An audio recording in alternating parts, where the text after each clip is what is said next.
Welcome back to another episode of Doing Good with your host, Andrew.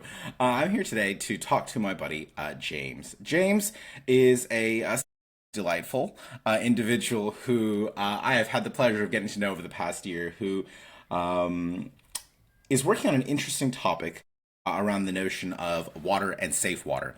A lot of individuals take for granted the nature of water being something that you can just turn on the tap and boom, there it is. You have great, fresh, well, or lime scale covered water in, a cup. Whereas 72% of Malawi actually does not have safe drinking water. There's actually a serious gap of safe, accessible water that individuals can have on demand and that they can use, for their daily necessities. And so, my friend James here has been working on this issue for, I think, nearly 5 years now, right? And he's at Beyond Water. So, James, would you tell us a little bit about yourself and what it is that you work on? Yeah, thanks. It's very, very well read up intro there as well, Andrew. Impressed. Thank so you. aside from hanging out at the back of the classroom with you and causing trouble in our master's course, I'm director of development for Beyond Water. Beyond Water is a Malawian social enterprise, and as you say, our focus is on providing professionalised services to rural water. So Malawi is a country of 20 million people. A lot of people have never even heard of it, but it's a landlocked country.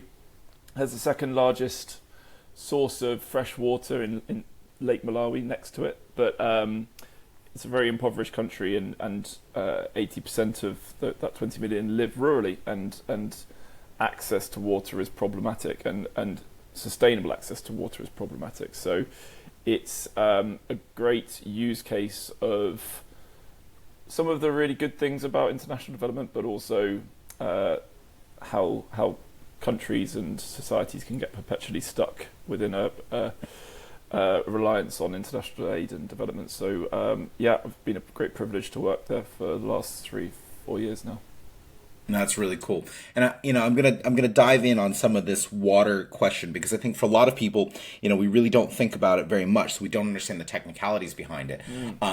The water dynamics in Malawi are interesting phenomena because, at least for me growing up, I watch TV. I see a lot of people say, "Hey, we're gonna install pumps.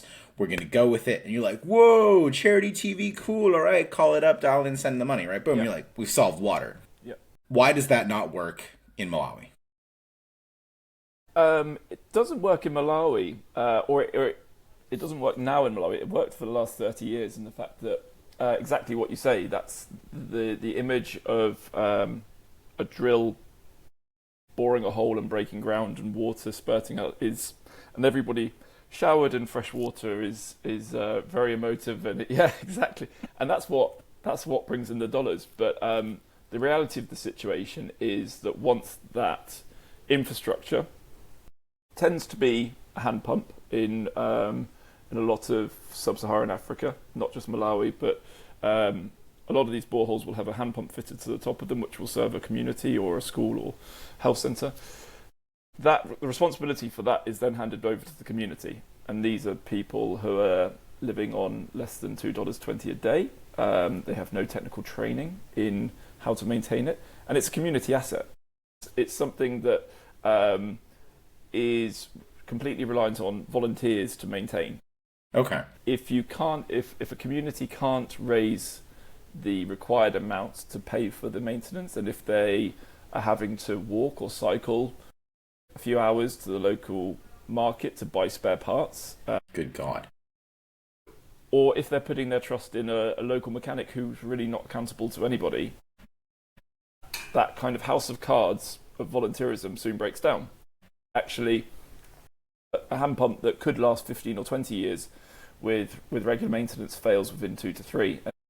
So charities, INGOs, donors find themselves back where they were, 3 years prior. And so that's kind of been the cycle that has been perpetual, and that whole system is called community-based management. And the idea is, as I say, drill a lovely hole, see the water come out, but then the onus and the responsibility is placed on people who really aren't able or underserved to be able to deal with it. So, if someone asked me to install a water pump in the backyard, I'd be like, All right, cool. And so, how can you expect someone who is fighting to make sure their family survives, right, on a Yeah. food and agricultural basis, then suddenly to pick up the ability and the financial resources to say, hey, let's fix the infrastructure plumbing in the village? Well, the How? example I always use is like imagine the street that you live on, right? And a car is a really good example because a car has really small, very uh, consistent pieces of maintenance that you need to do to it to keep it running. So like you change the oil, you change the coolant, do all those little bits that you'll do the tire pressure before you go on a long trip. Those really small bits of maintenance that you do, and every once a year it might go into for a service and have some bigger stuff done. So imagine the road that you live on, and um, your community, your road is there responsible for the upkeep of these cars, right? And so without much technical training, you and like 6 or 7 other buddies have to go around with an ice cream box every month and ask your whole road to chip in a fiver. And you say, like, in return for that, I'll top up your oil, I'll do your water and your tire pressure. But you've got another job to be doing. Like, you're running podcasts and stuff like that. And you've got to go down to Halfords and buy the coolant and buy the oil and everything like that. And then lo and behold, like a few months later, one of your neighbours, their car breaks down through maybe no fault of your own. Maybe you did do that, but like it just happened. And they turn around and be like, Andrew, I was paying you to do this, and my car's broken down. Like, why am I ever going to pay you money ever again to do it? So like, it's completely unrealistic, And yeah, it's something that we just expect people in an even worse or more precarious position to be able to handle for themselves. So yeah.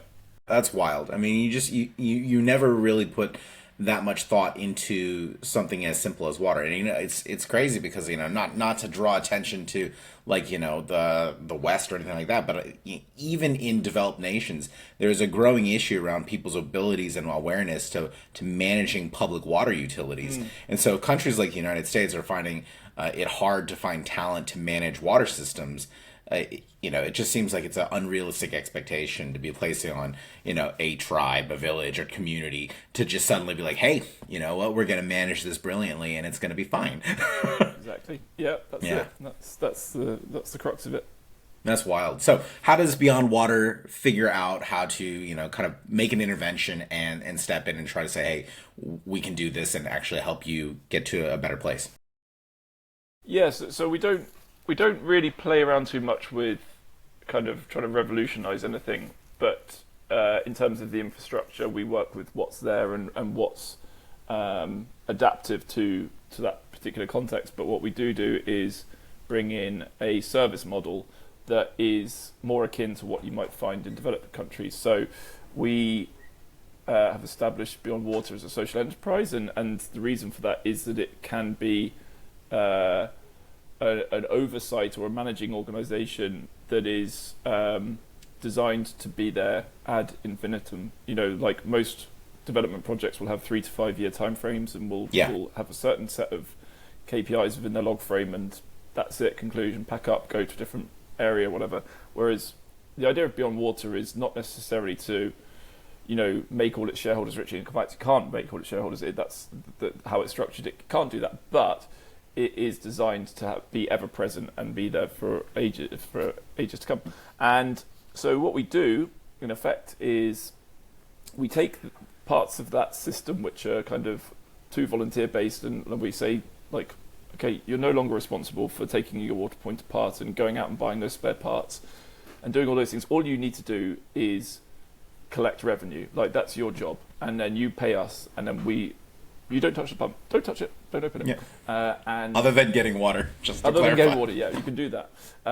And then we have a network of mechanics, and we train them and we equip them and we give them bicycles and tools and all the spare parts, and we pre-position the spare parts kind of in a kind of complicated last mile logistic type way. So we use a lot of data behind the scenes to kind of work out where our inventory and stock needs to be, and we kind of get it out there. That's and really then cool. And we incentivize those mechanics. So there has been a history of mechanics there, but they tend to be semi-volunteers. They tend to have a day job, normally subsistence farmers, and this is something that's always been a bit on the side. We're paying them enough now that this can be their day-to-day job, and they are accountable to us, and we're accountable to the community. So the community become customers. They become paying customers who have rights like anything else. And we schedule like the services and maintenance schedules. And so the community knows that on this day in 3 months' time, a mechanic will be visiting them, and the mechanic is trained to do everything and to take everything apart. And because we wrap that up into a service whereby the community knows what they're getting in return, and all they have to do is pay a fixed rate, there becomes the willingness and ability to pay for these services actually increases. So, like, first year, 18 months, people were a bit unsure. They were kind of like, this is a new thing. We don't necessarily really trust what you're about.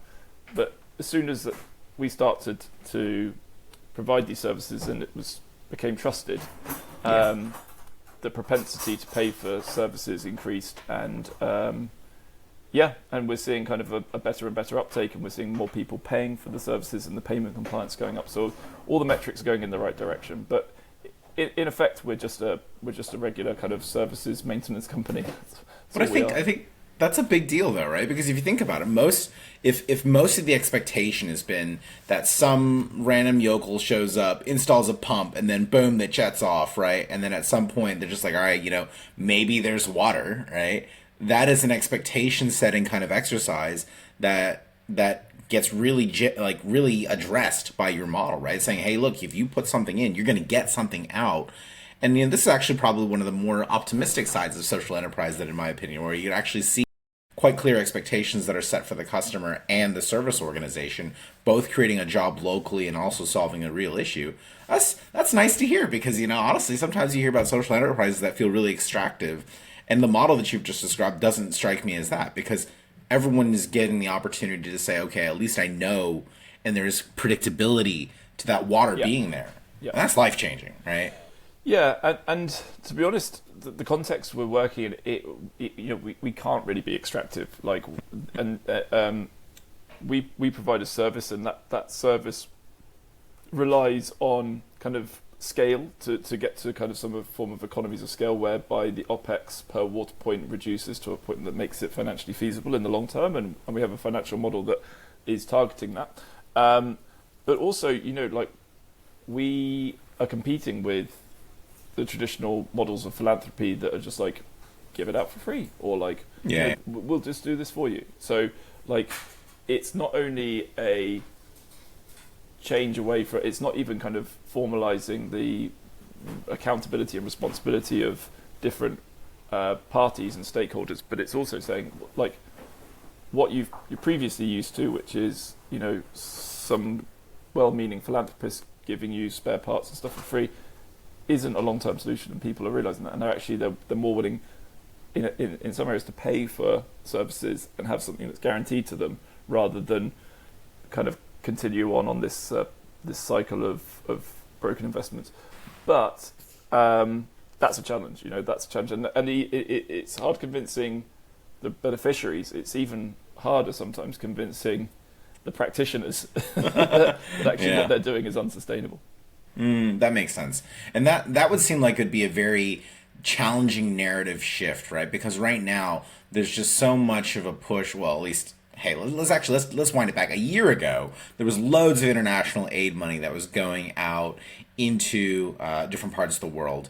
Now, with the rise of kind of a focus on defense and a cut on international aid from the UK, the United States, and many governments, right, we're seeing that there is almost a requirement. So there's this interesting moment possibly where international aid, because it's going through this shift, is really shifting who owes taking ownership of these issues, right? Because if everybody's gotten used to the international aid scene, it engenders at least a mindset or an approach to things.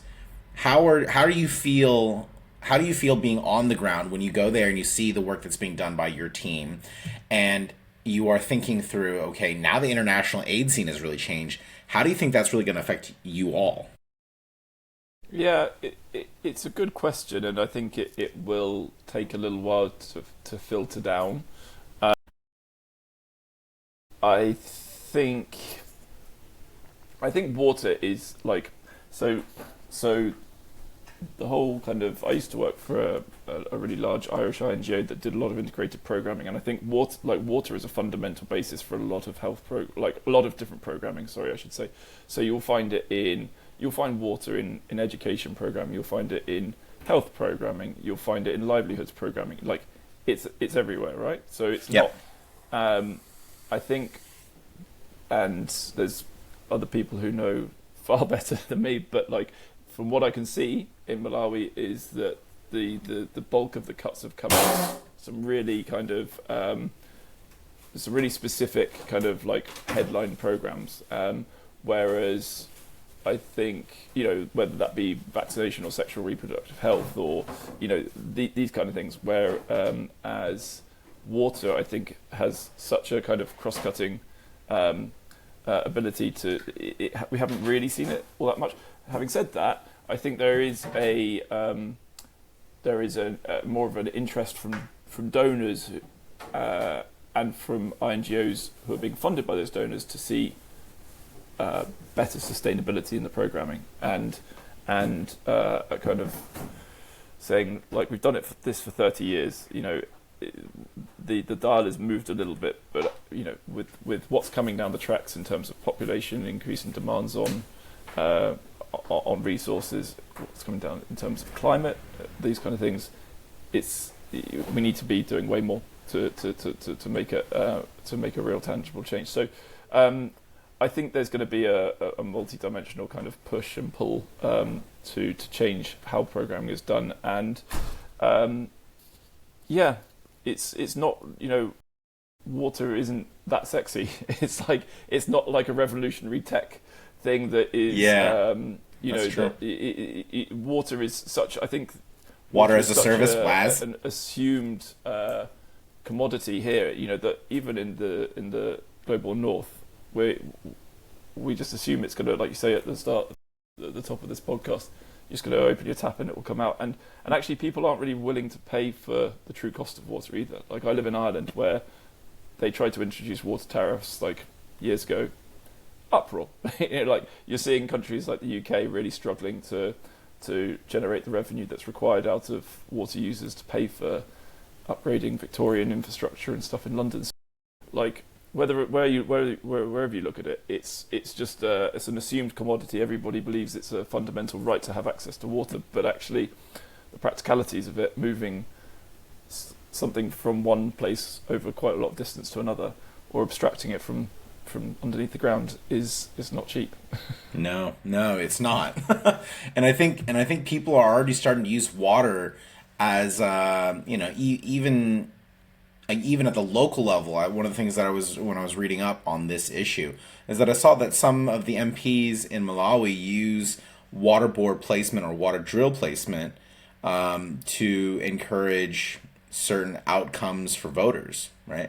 So that if you get a pump that's put near you, then it's more, it's more rewarding, right? I mean, life is easier, life is better because a pump is closer by, as opposed to being, you know, 5 miles down the road near another village, right? So you're in a situation where politics and power are already, you know, having an effect at the local level, and you know, we don't recognize it, but politics around like Thames Water in the UK, which is currently undergoing some massive financial fiasco, is a massive political issue, right? And we just don't appreciate how essential it is to the very fundamentals of our life, that water as a notion. It's crazy. Yeah, and in Malawi, you know, but I'm sure a lot of other countries, there's a huge amount of discretionary power at the local kind of MP level that is used, you know, in whether it be for vote buying tool, you know, as a vote buying tool or whatever. But it's certainly people use it to leverage something that they want or need. It's definitely, there's an asymmetry there, in people holding power to that. Yeah. Gosh, to be powerful. Yeah. Ugh. Wouldn't it be great? It would be. But we say that, and then I think the moment that we enter into this dynamic where we say, "Oh, now we have power," right? the danger clearly comes in that clearly power is corrupting, right, to an extent, right? Because there's individuals all over the world who I cannot imagine all start off to be the worst people in the world, right? Mm. Somehow in politics, you get corrupted so quickly, Yeah. because of the stakeholders who are at play who say, hey, you need to play this game this way, and here's your cut, so life's not too bad if you do it this way, and you're like, oh yeah, life's not too bad. Mm. Mm. God. Yeah, exactly. So, like, pivoting a little bit here, like, what do you perceive as broken in the industry, right? I mean, like, you talked a bit about the philanthropic side. Are there other issues that you feel like are like really broken around water and the dynamics of international aid, or just, hey, we can get even super local? Is there something that you're just like, I hate this part about this topic? Oh gosh, where do we start? Like, I think This is that long, huh? yeah. No, I think what I wasn't expecting to experience, which I have ever since starting out on this journey, is the resistance and the friction from within the sector. From within people who are supposed to be on the same team as you. Yeah. Um, and I think I can kind of see the point. Like, a lot of aid agencies in the traditional sense, like, they're not allowed, they don't have room to fail. Like, like, they have to constantly be reporting to their donors how amazing they are. And, like, if this was a private sector, if somebody made a bad deal, or if there was a bad acquisition or something, you'd report to shareholders, you didn't get it quite right, we're doing this, blah blah blah blah blah. You can't really do that. So you can, but, like, Funding goes away quickly. There's no like, commitment to well, it, actually, right? we may just go with this person who's actually so I think, whether it be within the INGO sector, whether it not be even in like the domestic political sector in Malawi, like, there's still some people who are absolutely wedded to a 30-year-old model. And, like, if you look outside of what models are we using that are 30, 40 years old in any other sector, but yet other than our the pipes sector, here in England. but, like, even less infrastructure, Yeah. like, even just Yeah. like an approach to things. Mm-hmm. This community-based management has been around for decades, and you're telling me that there's no better way of doing it, No, and that I refuse. bringing in a business type model that is what we're trying to do, shouldn't even be allowed to compete. So some of that is really kind of hard to kind of take sometimes, when you kind of come across really perfectly logical people, and then you get to this kind of sticking point. So there's that, and I just think that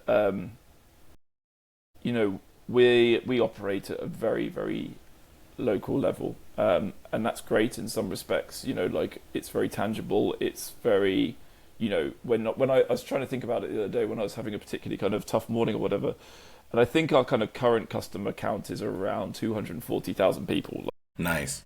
For having going 3 years, like, it's quite good. It's pretty damn good. It's when if you were to read the annual report of a big charity, who are in the millions, fine. But then actually, you think about it. I think about it in terms of where I live in Ireland. That's like that's like Ireland. That's probably the population of Cork or something like that. Like, and I'm one of a small team that are, like, feasibly kind of keeping an organisation going that's able to do that. That's great. But it is kind of like a small thing compared to the sector as a whole. And I do think that, like, I just do see water becoming a really big issue. For something, what strikes me is there's two things that strike me. One is at the end. I don't know if you remember it. At the end of that film, The Big Short, where that guy that Christian Bale plays, Michael Burry or whatever his name was, he'd foreseen the 2008 financial crisis, and he'd hedged against it, and he made people a lot of money in the end or whatever. But everybody was saying, "What are you doing?" And at the end credits come up, and it's basically like there's he's basically went away to find some farm or something he lived on, and the one thing that he started investing in and what he's put a lot of money in is water. So he's if he can foresee a financial crash, he might be onto That's something. terrifying. And Yeah. and the other thing is that water as a source of conflict. Water doesn't have boundaries, and you look at I think some of the particularly vulnerable countries or vulnerable areas, and water becoming an issue in terms of conflict is, in Ethiopia, they've recently there's the Renaissance Dam there, which basically is acting as a tap to Sudan and to Egypt, and and that's just one example. Yeah. The fact that the transboundary nature of water means that it's great acting at a local level, but these kind of bigger things, sometimes you kind of think, oh, how is that? Where do you even start with that one? And we've seen that recently with India, Pakistan, right? Like India Yeah. turned off the dam, right? Yeah. Because we're not going to give you water, and you're like, holy moly, right? That's the livelihood of millions, right? Yeah. Like this is how people actually survive, Yeah. and that nature, you play that out across global footprints, right? Because climate change is is a thing, right? Where people are actually experiencing, and that people say that we're already seeing climate refugees who are migrating from their places simply because they cannot sustain livelihoods, they cannot sustain farms. Let's just take all of the encroaching desertification that's happening in Africa. A lot of these individuals are moving into different places, and that has knock-on effects, which cause people to then Yep. say, okay, there's not enough jobs here, I've got to move, right? So you start ending up in this situation where water, like you say, is just absolutely terrifying. And it's I see a lot of individuals investing aggressively in water, as well, especially the ultra rich, right? Like Bill Gates is just pouring millions and millions and millions pouring, right, into water assets, and you're just like, good God, like if we end up in a situation where we're not thoughtful about this, we could all be in a real world of hurt pretty quick. Yep. Yep. That's terrifying. Well, yeah, it's a positive note. Yeah. Exactly. Yeah. Yeah. So then on a climate standpoint, right? Because of the nature of water and climate affecting its scarcity and affecting its location and presence, are people behaving differently in the sector, or is it simply it's just kind of a ticking time bomb? We're in a bubble, the Big Short situation. It's very hard to know, to be honest. At a local level, which is where you really see it, not really. There's some kind of climate adaptation. But that's purely from an operation standpoint, right? Literally, we're just trying to get more water. That's it. Trying to get more water, make it more secure. Improve aquifers, make water points and water access more climate resilient to things like flooding, because drought. Everybody thinks of water access and think of drought, but actually, in the south of Malawi, which is prone to cyclones and erratic rainfall, heavy flooding, water sources can be pretty quickly, flooded and inoperable. So, that's climate adaptation. I think the other interesting kind of development, and I can't speak to the very top level stuff, with multilateral development banks, etc. Putting in infrastructure and the transboundary stuff.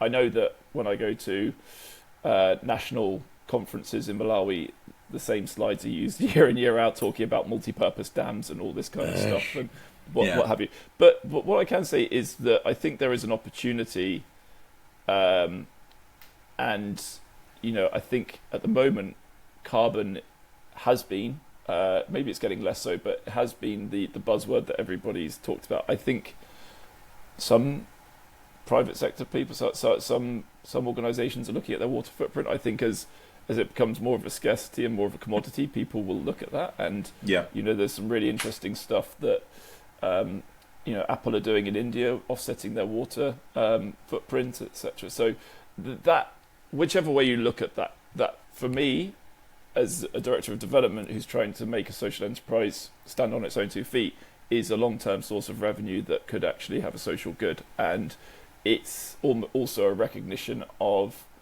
I suppose, the severity of the situation. So I think that's a really interesting development that I hope, and I have a hope will develop in the kind of coming years, that actually people will be putting water on the same Yeah. level as carbon in terms of, yeah, requirement. It makes me think of that task force for nature disclosures, right? Where people are starting to look at biodiversity, and they're starting to look at the rules that affect and govern corporations as they think about, how does their work affect the biodiversity of a place. And water obviously underpins so much of a of a biospace, a bio realm, right? Because without water, there's no life, right? So fundamentally, right, I hope that you're right, that there is increasing pressure from the international community towards that. But I put that's a positive, right? That's a good thing. I'm excited about.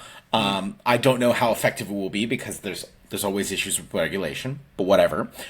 How do you think we start addressing the issues around affecting people to think differently about the problems, right? So you talked right there earlier about like shifting it to more of a business like structure, right? Giving people agency, giving people ownership. Okay, so we're continuing on. So as I was saying, the whole construct is around, shifting mindset, shifting approaches, and social enterprise as an attempt to give agency to people and have ownership of their water, to say, okay, if I pay for something, I get something, right? As opposed to receiving a handout, which shifts the power imbalance, right? So we don't want that, but there are lots of spaces where we need to encourage a shift in mindset. So earlier this year, I went to a climate conference in Paris, and I took the train.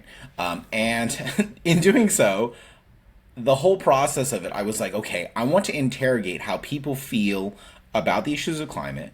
And every single talk I heard, bar one, was parroting the same language that we've been hearing around, oh, we need to work together, we need to do collaborations, we need to do globalism, we need to do international aid. And I'm like, don't get me wrong, like, I've got nothing against these things. Problem is, like, a bunch of society clearly does have a problem with this, right? There's a lot of people who are very angry about the climate narrative. There are a lot of people who are very angry about how, for instance, we have migrants, right? And they're like, we're not okay with that, right? So how do we shift mindsets on on the big topic of climate, where people are proposing the same solutions that people don't want to buy into? Yeah, it's, and I think if people like me and you who work in the sector and try and find solutions, if we're kind of slightly wary of the tokenism behind these kind of conferences and the messages coming out, then what right have we to be judging others who are in more precarious positions and have more skin in the game? I realistically, I don't have a lot of immediate worries about climate change. I can do certain bits and pieces, but you go to some of our customers in Malawi, and it's a real thing. The staple crop is maize. If the rains don't come in a way that they are forecast to, that impacts how much they get to eat, like how much income they have. Yeah. All these kinds of things. So and that's a whole different kettle of fish if you get into the global north, and you have these other kind of factors that are playing into it, like you say, like migration and other things. So how do we change it? I honestly, I think the gap is getting even further apart, because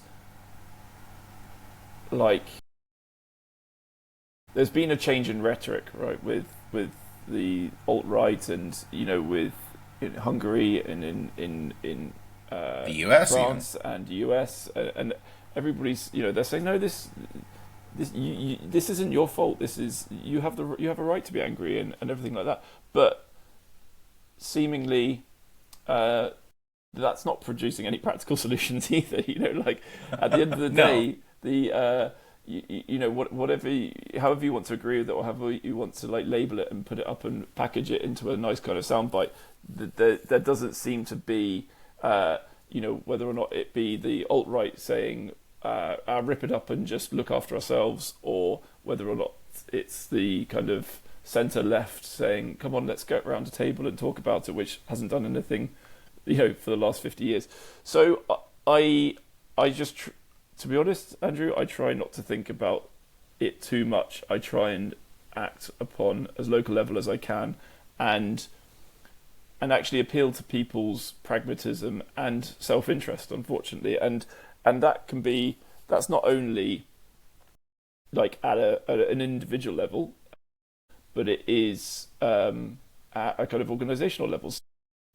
We're going to INGOs that are working in Malawi, and not kind of making an argument from a point of principle, because we've been, plenty of people and research and academia have been saying for ages that the approach isn't the most effective one. Yeah, it's actually appealing to the self-interest and being like, look, you have an issue. There is an issue that we can solve for you, and look, won't it make you look great in front of your donors, and won't it kind of, relieve this headache that you have of sustainability, etc. I don't have a silver bullet for it or a golden bullet to it, but I think it's highly contextualized, and it's about appealing to what each group, etc., wants to hear. Honestly, I think there's a lot of truth to that. Like, I think there's this wisdom that is underappreciated, right? Because we're locked in an age where we're looking for these panaceas, these golden, perfect silver golden bullets, whatever color bullet you want to call it, right? Mm-hmm. We're looking for these magic answers when, we went several millennia as a society, listening to the local, right? Yeah. Engaging with the person and actually taking the time to talk to the individual who's affected. I think you're hitting the nail on the head, actually, that if we could actually spend time talking to the people and actually listening to the stories of people from a more firsthand perspective, there would be a lot of improvement in the social issues that we're experiencing, the big environmental issues. I think there'd be a lot of change. Yeah. And I just think, you know what, I enjoy the kind of the odd conference and bits and pieces, but I think I think some of them, it's the same people going, it's all quite self-congratulatory, and it's saying the same kind of buzzwords over and over again. Yeah, and I kind of wonder, how are these educated, sensible people, how have they not cottoned onto the fact that this is the same thing that we were talking about 4 or 5 years ago? How could I do genuinely wonder, how you derive a sense of value from your job sometimes, if your job is only really to travel around the world and talk to the same people in the same kind of conference rooms about the same things, and actually not deal with, just sweep everything else under the rug. So I think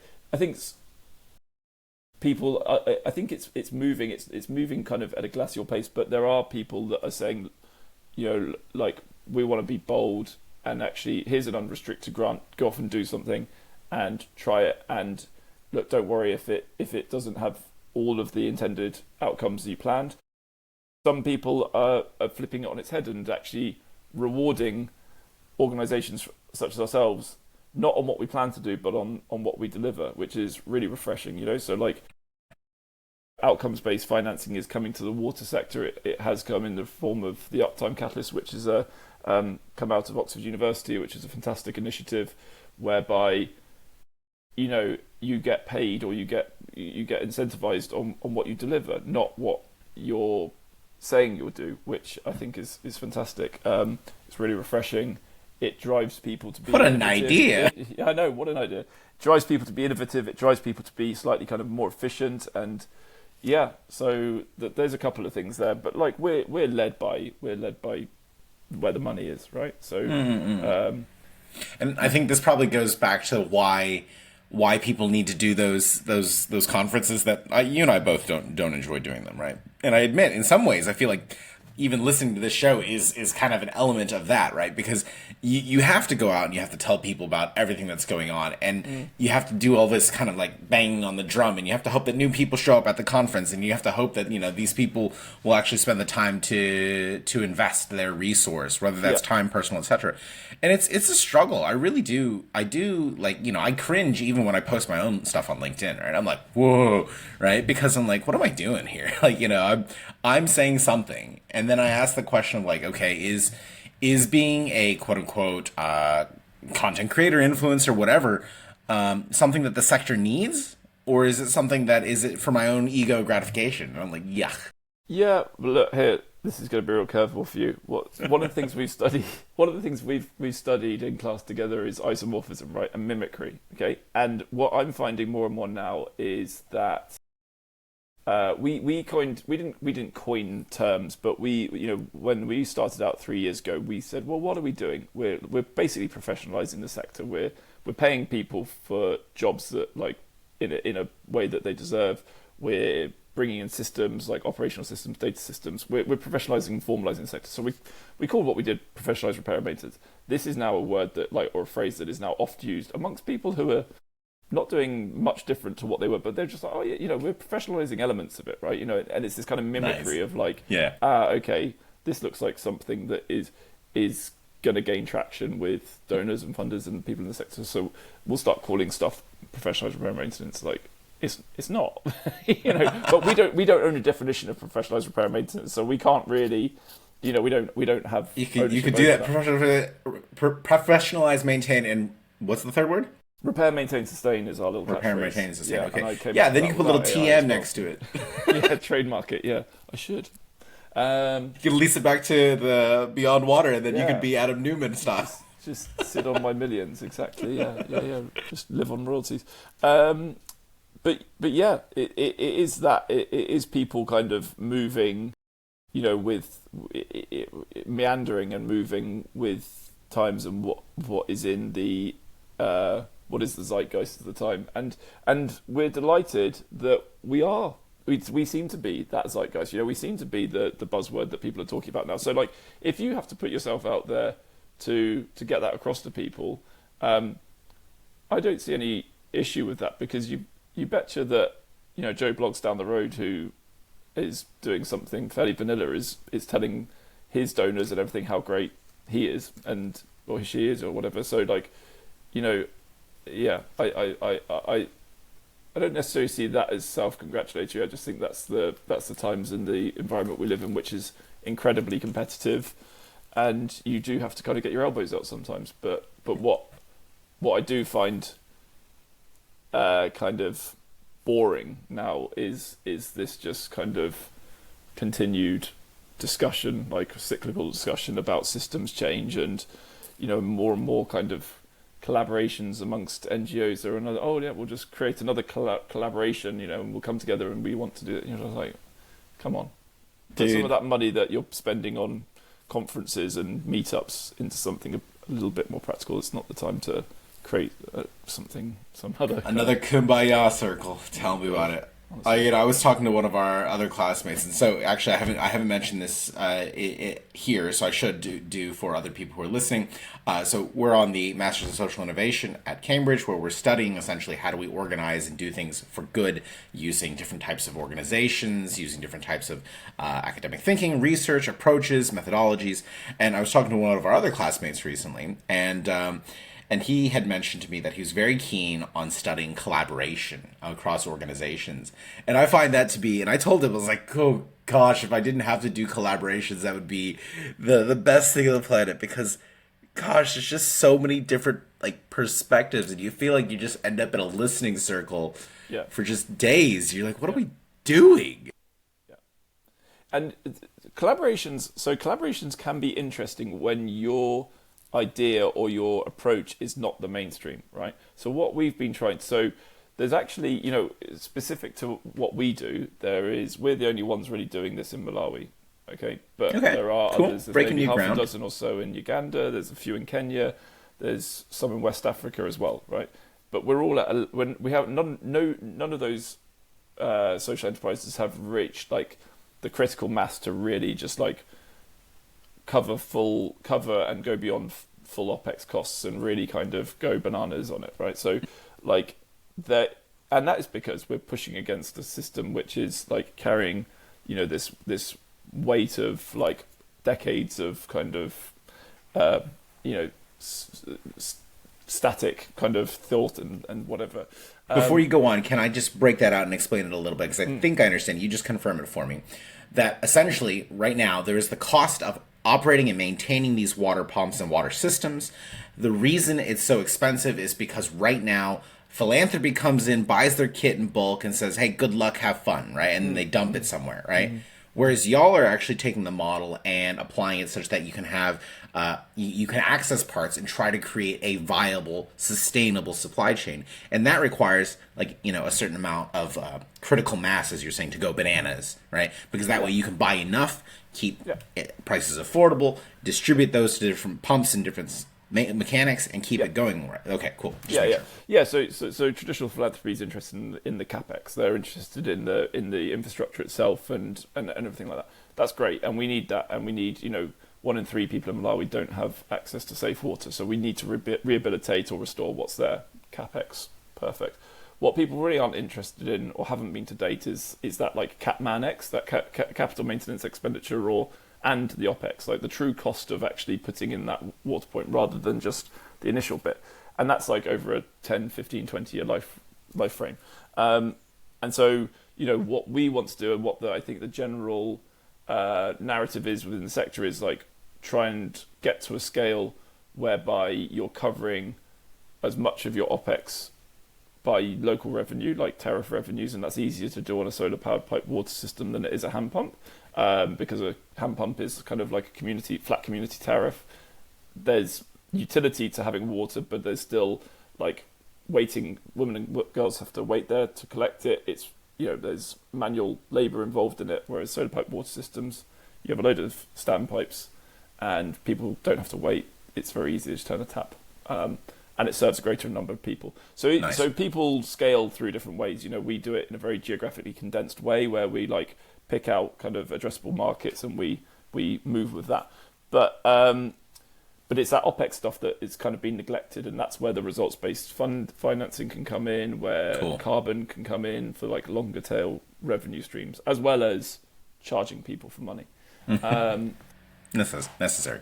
Where was Collaboration, partnership? Collaboration, partnership. Yes. So when you're trying to advocate for stuff like that, then collaborating with others who have a similar mindset to you. They may not be doing exactly the same, but they have the same outlook and the same end goal is a good thing, because actually we have a collective voice and we can come to some of the funders and say, like, look at us, look at, there's something here to it.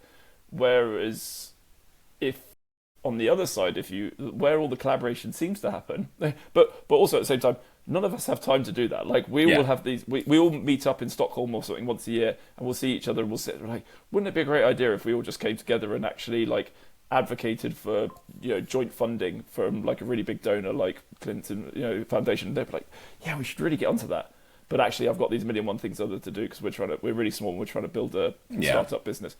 The collaboration comes with those people who have the capacity and bandwidth to sit around and be like, I'm sounding what a great idea, man. But like, I think collaboration is kind of that's kind of bred and fostered within a not out of necessity sometimes, but out of like out of the ability to collaborate, and that kind of perpetuates the kind of dominant idea of the time, I think.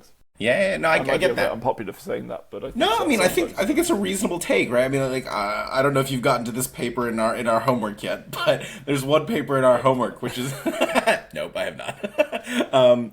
Where essentially they talk about how in communities where established resources and rich folk have gathered together, they are more likely to coordinate and build kind of social organizations and collaborations with each other because it furthers their agenda. Whereas, in a situation where you're time poor, you do not have the resource to invest in these kind of potentially what is perceived as fluffy collaborations, right? It's really hard to make a collaboration work, especially if you don't know what the outcome's going to be, and you have to invest in all these processes that seemingly could have no positive outcome, right? So you really have to take a punt Yeah. on people and hope that it's going to work out well. And so, and I understand why collaboration gets a bad rep, and there are moments where it's good as well. But Well, thank I you for giving my cynicism some academic grounding there. You're welcome. You're welcome. It was all me. I wrote that paper. I did not write that paper. Okay. Well, good. Well, I think let's leave on this final thought from you on how can people who are going about their every single their daily lives, right, who are thinking about every now and then they're like, oh, crap, I should try to do something good in the world.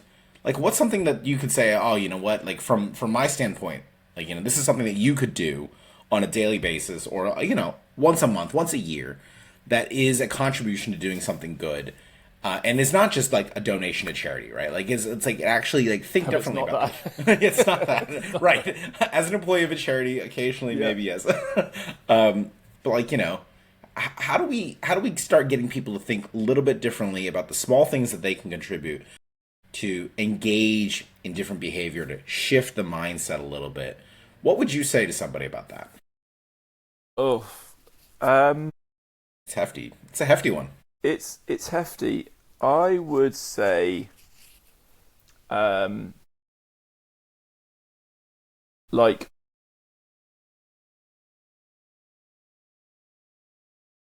don't like. I think like keep it kind of simple. In fact, and this so I never kind of chose water necessarily. I didn't really think of the issue of water as one that was completely pressing. But Okay. what attracted me to this issue was like um, the approach that was being made to try and again going against the the incumbent kind of process, which I had seen to be um, uh, wrong, or not wrong, but like A bit ineffective, broken. right? Yeah, So yeah. like, but find kind of like that's what I was passionate about. So like, whether or not that problem had occurred within water or within energy or within agriculture, I probably would have found a way to kind of work on that. But like, I think you know the way that you can give back. It's whatever you're passionate about. Like, so I'm passionate about that, but I'm also passionate about volunteering on a lifeboat and going out onto the sea and helping people. Passionate about just I only for me the only things that will engage me are things that like I've either had personal experience of and I can kind of feel like I'm bringing some of my own experience back to help other people, or something that I genuinely passionate about. So like, if you're passionate about donkeys, volunteer for the donkey sanctuary. Right. For me, That's great. like it's not an issue that's kind of going to blow my world open. There's the donkey sanctuary, but each to their own. We all need those people to look after the donkeys. Yeah, yeah, we do, we do.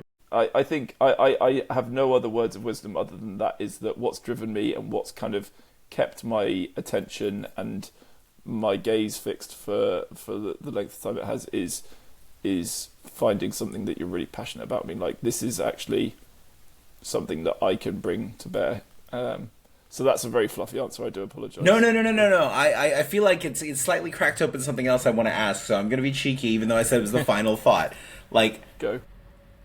this is the thing: most people who work in the third sector, and third sector meaning social enterprise, charities, etc., NGOs, a lot of people, they probably take a financial hit for doing what they do. Right? For instance, I know I have taken a financial change adjustment Yeah. for working in the third sector, and so how do you tell people that pursuing passion is worthwhile? Like, if you were to say from your experience, what is it worthwhile, right? Like, I mean, it sounds like yes, right? You Yeah. like life, right? So it's good. Is that like what But thought the life I'm process? pursuing isn't. I don't think the life I'm pursuing isn't one that requires huge amounts of money. Money's great and it's always nice. And I was, in a previous professional life, I was working in the city and burning the candle at both ends in London, and Yeah. it was pretty hectic. It was, um, but like wasn't really enjoyable. Like, and I just kind of came to the conclusion that like the more I'm on this later, like I'm not gonna, like on Gladiators when you're trying to run up the travelator on the hill, like Yeah. I'm never gonna be able to get off this. And like my moment of clarity actually had nothing to do with going into social impact. My moment of clarity was me coming back from the States on a red-eye flight from Boston, having spent the week sailing, in like 25 degrees or whatever, in shorts and a t-shirt and my sailing bag on my back, and going into the office and getting the train from Gatwick into London Bridge, and just being crammed onto like a commuter train from Brighton, and like people reading City AM in like grey suits, and like it was raining, and I was like tanned in my shorts, and I was like, I can't be doing this. Like I can't. I do not I want to can't be do here when I'm this. 15. So I Yeah, like walked fair. into the office. I sat down with my manager there at the time, and I was like, I don't think this is for me. He was like, you can't quit. Like you can't give it a few weeks. So anyway, we went into this. We did this merry dance for like 6 or 8 months. I was like, no, this is not, I'm not. I respect it. That's wonderful, right? I Yeah, mean, like, yeah, yeah, I think I know a lot of people obviously can't just jump in and say these, like, make the decisions that we have, right? Because it is a challenge, and it is a blessing as well to be able to make those decisions and choose those lifestyles. yeah, But I think a lot of people really oversell what's necessary to make life work, right? You got to remember, like, there's a lot of things you can get by with, right? Like, yeah, exactly that. And I also felt like my lifestyle adapted to my paycheck when I was, so when I was 24, 25, and was, frivolous things that I was spending money on just because I could spend money. Like, yeah. whereas now, like I live within my means, which is a lot lower than it was, but like I don't think I'm any worse off. In fact, I'm a lot better off in certain ways. So, but also let's not be kind of completely wide-eyed about it. Like there are mercenary opportunities to take within the social impact space. Like one Okay, I was day, supposed to say, we were just talking about Africa and then mercenary. I don't know if we should be talking about those not in that mercenary way, but like experiences. completely, like so Yeah, completely, selfishly. Like yeah. in the future, that there could be ways, that I could come up. I might have a brainwave and come up with some great idea that does a lot of good, but also makes me some money. I mean, you're doing a I good don't thing think now, dude. So I'm not walking around in like camel skin sandals and renouncing all kind of worldly possessions here. Like, coming in from the wilderness, this is our yeah, local I've got prophet, a James. complete, I've got a complete aesthetic. Like And that, unfortunately, is where the technical specifications of our computers failed us, and James had to leave after that. But what we do know is that his time with us was greatly appreciated. We covered a lot of detail about the nature of water and the challenges that Malawi experiences in terms of building infrastructure, and actually, maybe more fundamentally, the issues behind how do you build sustainable models of change. James continues to do great work on that issue, and I hope that you found the conversation interesting and enjoyable. I know I certainly did, even now when I look back on it. And I hope that if you were listening to this in order, you'll enjoy the next episodes that come up after James's talk. We have Gary Van Galik, who will share with you some really interesting perspectives on how we address the issues of human rights, and how also then we think about the nature of financial freedom. So a little bit of a pivot from the nature of infrastructure, but we hope you enjoy it. Thanks and have a great day.